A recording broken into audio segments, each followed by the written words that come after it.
Assalamualaikum warahmatullahi wabarakatuh. Selamat malam teman-teman. Pertama-tama, marilah kita panjatkan puji dan syukur atas kehadiran Allah Subhanahu wa taala yang dimana berkat beliau, saya Alif Kurliksan dengan MPMA 1A022012.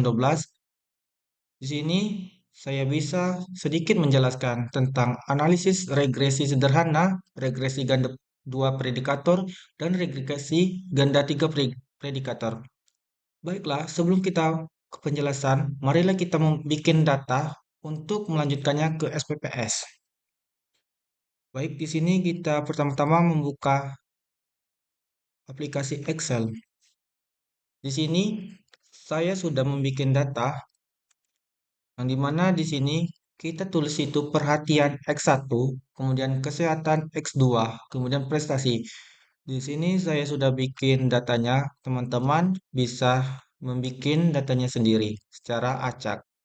Kemudian kita membuka aplikasi SPPS yang sudah kita download.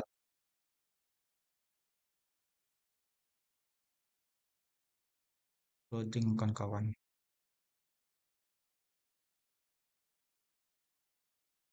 Baik, di sini sudah terbuka aplikasi SPPS-nya. Kemudian data yang di Excel tadi kita copy pastekan semuanya. Kemudian Ctrl C. Kemudian kita membuka aplikasi SPPS. Kemudian kita masukkan data tadi ke data view. Kemudian untuk variabelnya ini kita ubah, yaitu yang di sini kita ubah seperti yang ada di Excel tadi, yaitu perhatian. Kita ubah perhatian. Kemudian untuk yang kedua itu seperti yang ada di Excel, yaitu kesehatan. Kesehatan. Kemudian yang ketiga yaitu prestasi. Kemudian untuk yang di desimalnya itu kita kosongkan saja, teman-teman.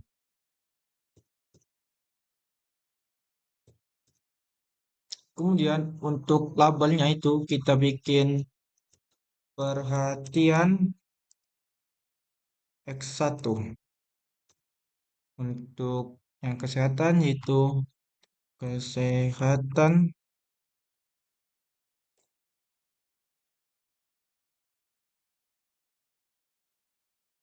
X2. Kemudian untuk prestasi itu adalah Y. Kemudian untuk Alex-nya itu kita ubah menjadi measure-nya itu kita ubah menjadi scale. Scale. Jika sudah ubah scale, jadi kita ke data view, kita pergi ke analyze, kemudian ke regressions, linear. Kemudian untuk prestasi itu kita letakkan di atas. Kemudian untuk yang dua ini kita pindahkan ke independence, statistik. Kemudian kita pilih ini, kita klikkan R square change, descriptions, dan kita continue kan. Kemudian kita OK kan. Dan ini adalah hasil dari data di Excel kita tadi setelah kita pindahkan ke SPPS. Kemudian jika kita sudah ke data SPPS, saya sudah menyiapkan beberapa materi. Jadi di sini saya sudah membuat judul, yaitu judul saya yaitu pengaruh perhatian orang tua dan kesehatan mental anak terhadap prestasinya di sekolah.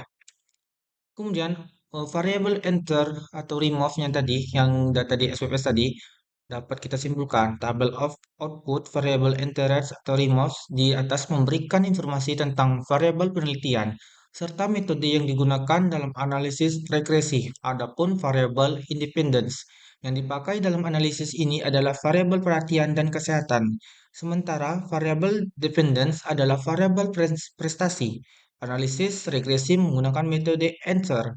Tidak ada variabel yang dibuang, sehingga pada kolom variabel remove tidak ada angkanya atau kosong. Kemudian untuk tabel modal sumber, Itu tabel model Summers memberikan informasi tentang relal, conversions, determinasi, yakni kontribusi atau sumbangan pengaruh variabel, perhatian dan kesehatan secara simultan atau bersama-sama terhadap variabel prestasi.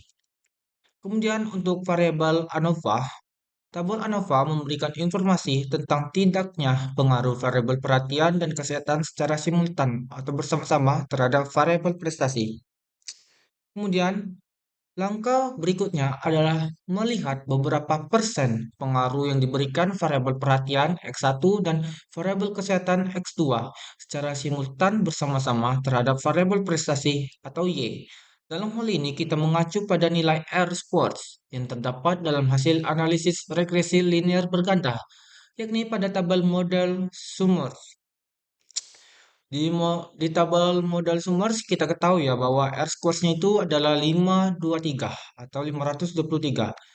Berdasarkan tabel output SPPS, modal Summers di atas diketahui nilai conventions determinasi atau R-squares adalah sebesar 0,417 yang ini.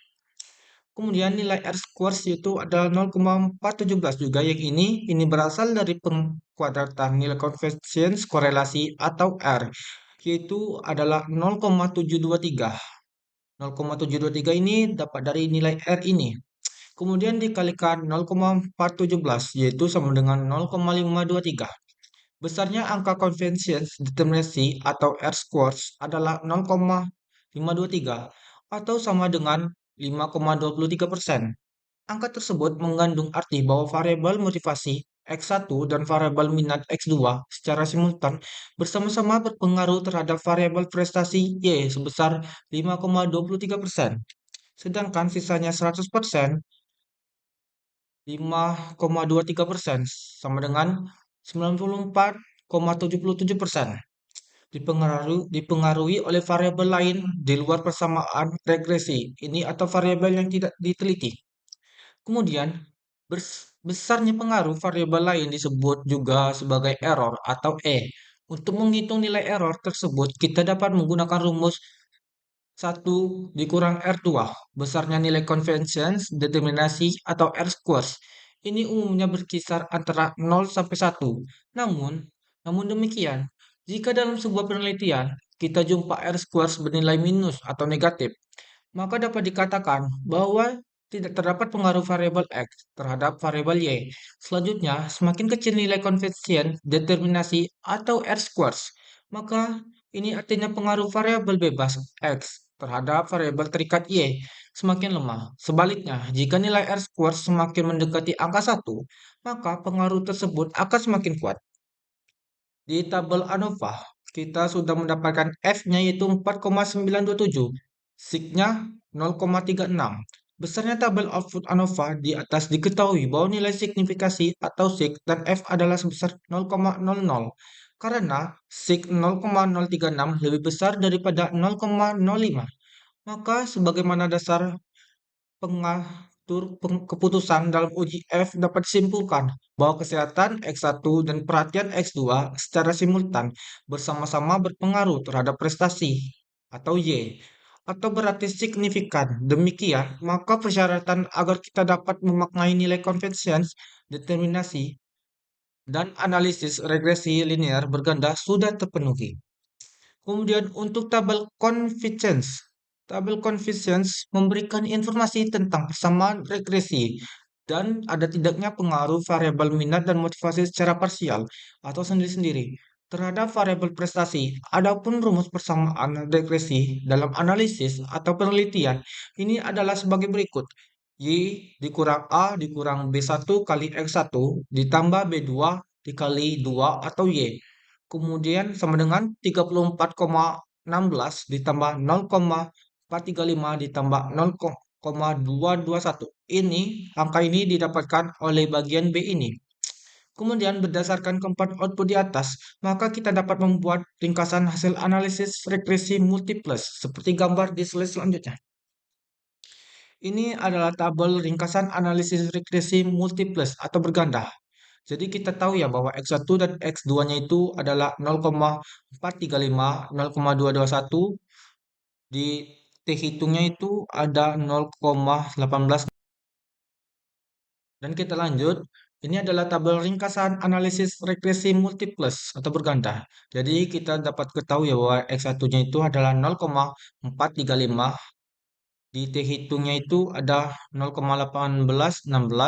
Di sig-nya itu ada 0,113. Dan kemudian X2-nya itu ada 0,221. Di T hitungnya itu ada 8,92. Dan distriknya itu ada 0,396.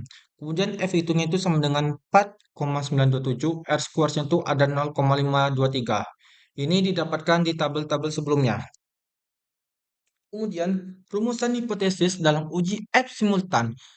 Adapun hipotesis atau dugaan yang diajukan dalam uji F ini adalah ada pengaruh motivasi X1 dan minat X2 secara simultan terhadap prestasi. Dasar pengambilan keputusan dalam uji F ada dua cara yang bisa kita gunakan sebagai acuan atau pedoman untuk melakukan uji hipotesis dalam uji F. Pertama adalah membandingkan nilai signifikasi atau sig atau nilai problematis hasil output ANOVA. Kedua adalah membandingkan nilai hitung dengan nilai F-table. Berdasarkan nilai signifikasi atau sig dan output, adakah satu? Jika nilai sig lebih kurang dari 0,01, maka hipotesis diterima. Maka artinya motivasi X1 dan minat X2 secara simultan berpengaruh terhadap prestasi. 2. Jika nilai sig lebih besar dari 0,05, maka hipotesis ditolak. Maka artinya motivasi dan minat X2 secara simultan tidak berpengaruh terhadap prestasi Y. Kedua, berdasarkan perbandingan nilai F hitung dengan F tabel. Satu, jika nilai F hitung lebih besar daripada F tabel, maka hipotesis diterima. Maka artinya motivasi X1 dan minat X2 secara simultan berpengaruh terhadap prestasi. Kedua, sebaliknya jika nilai F hitung lebih kecil daripada F tabel, maka hipotesis ditolak.